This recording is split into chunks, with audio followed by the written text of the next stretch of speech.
السلام عليكم ورحمة الله وبركاته.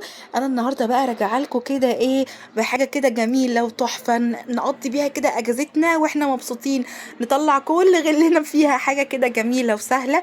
هنعمل كده زي كايزر كده ويكون كمان جواه الحشو، ونعمل الحشو مع بعض كده من الألف للياء، وجبة كده كأننا رحنا اتغدينا بره.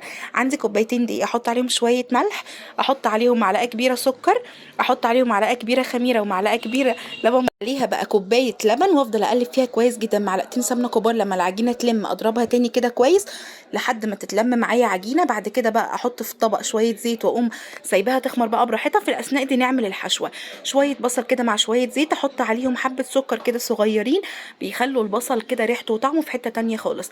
بعد كده بقى حطيت الفراخ بتاعتي، كنت مقطعاها طبعا كده مكعبات، قلبتهم كويس جدا لحد ما الفراخ بتاعتي خدت صدمه كويسه.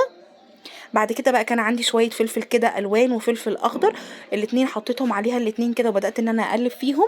بعد كده بقى التوابل بتاعتي، انا عايزه اقول لكم اصلا ان انا بعملها شاورما بتبقى خطيره. شويه طبعا توم باودر، بصل باودر، وشويه بابريكا، وشويه ملح، وشويه فلفل اسود. حطيت عليها الطماطم لما استوت كده العجينه كانت خمرت زي ما انتم شايفين. هبدا بقى كده ما شاء الله المها اهو معاكم.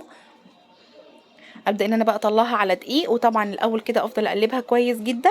وبعد كده بقى هقوم مقطعاها، الاول كده اقطعها نصين، وبعد كده هقطعها كل واحده 4 اجزاء، يعني يبقى معايا كده 8 مثلثات زي ما انتوا شايفين. خدت بقى كده كل مثلث لميته كوره زي ما انتوا شايفين كده اهو. وخلي بقى كده بعد ما اخلص الثمان كور عندي خليهم على جنب. بعد كده بقى ابدا ان انا افرده كده في دايره، واقوم جايبه بقى طبعا الحشوه بتاعتي، حاطه كده حبه حشوه.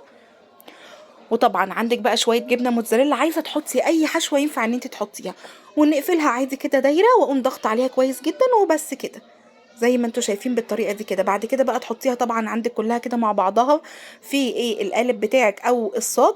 بعد كده بقى هتسيبيها تخمر شويه صغيرين، بعد ما تخمر هتحطي عليها شويه سمسم. بعد بقى ما تحطي عليها شويه سمسم تدخليها الفرن بالظبط، تقعد معاكي اقل من تلت ساعه، اما تطلع ترشيها ميه كده بس، وبس سيبيها 5 دقايق بس كده خلصنا. انا عايزه اقول لكم يا جماعه ان طعمها وريحتها كانت تحفه، وعملتها لهم بقى. انا عايزه اقول لكم ان اخواتي في البيت كانوا هيتجننوا بيها، كانت تحفه. عملت بس معاها شويه بطاطس محمره وشويه بيبسي وكده، كاني رحت غديتهم بره بالظبط.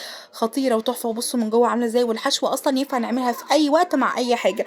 وبس كده، متنسوش بقى في اللايك والشير والسبسكرايب. يا خرابي على الجمال.